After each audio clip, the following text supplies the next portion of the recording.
Je dis juste que le refus de comprendre, par exemple, ce qu'a été historiquement un concept qui a eu très peu d'écho en France, celui de capitalisme racial, qui a été théorisé depuis les années 1983 à partir d'un livre magnifique qui s'appelle Marxisme noir de Cédric Robinson, mais qui a eu peu d'écho, traduit uniquement 40 ans plus tard en France, que le refus de reconnaître la question coloniale comme étant non pas quelque chose du passé, mais qui agit et qui structure, y compris la société française hexagonale, pose un obstacle à la pensée et à l'action.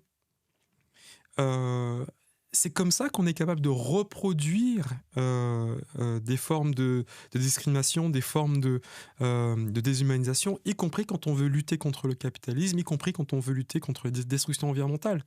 Mais il y a quelque chose que je ne comprends pas bien, c'est comment, à te suivre, le mouvement écologiste et d'émancipation peut reformuler son analyse et son action pour intégrer ce concept de capitalisme colonial, de capitalisme racial.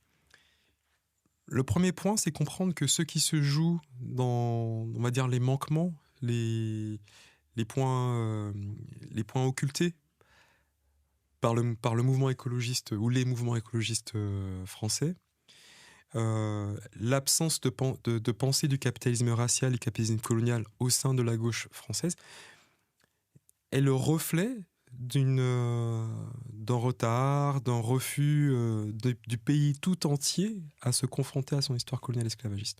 Donc ce n'est pas uniquement les écolos, uniquement les anticapitalistes, etc.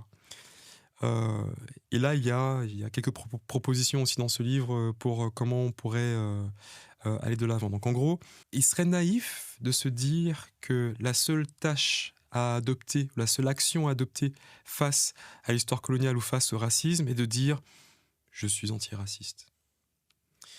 Que la seule attitude à adopter face à l'histoire coloniale est de dire « oui, nous condamnons ». Mais sans que ces mots ne soient véritablement suivis d'une reconfiguration de ce que la gauche signifie. Il y a une histoire, une longue histoire, depuis la lettre d'Aimé Césaire à Maurice Thorez en 1956, depuis Cédric J. Robinson, Marxisme noir, depuis un ensemble de travaux de la part de personnes, y compris Frantz Fanon, anciennement colonisé, qui ont pris la question du marxisme et l'ont je dirais pas adapté, mais en tout cas élargi pour prendre en compte en fait les spécificités de l'histoire coloniale de la modernité en tout cas.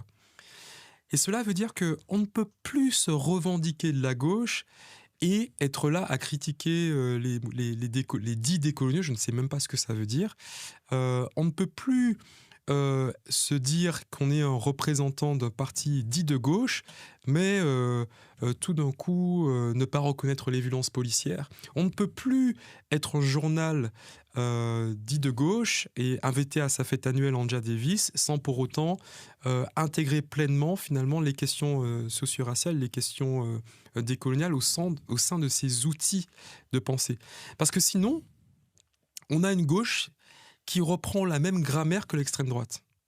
Je répète, sinon, on a une gauche qui reprend la même grammaire que la droite et l'extrême droite. Et qu'est-ce qu'il faut faire ? Je suis désolé, je comprends pas bien. Je te suis, hein, mais c'est vraiment, ma question est naïve. Qu'est-ce qu'il faut faire ?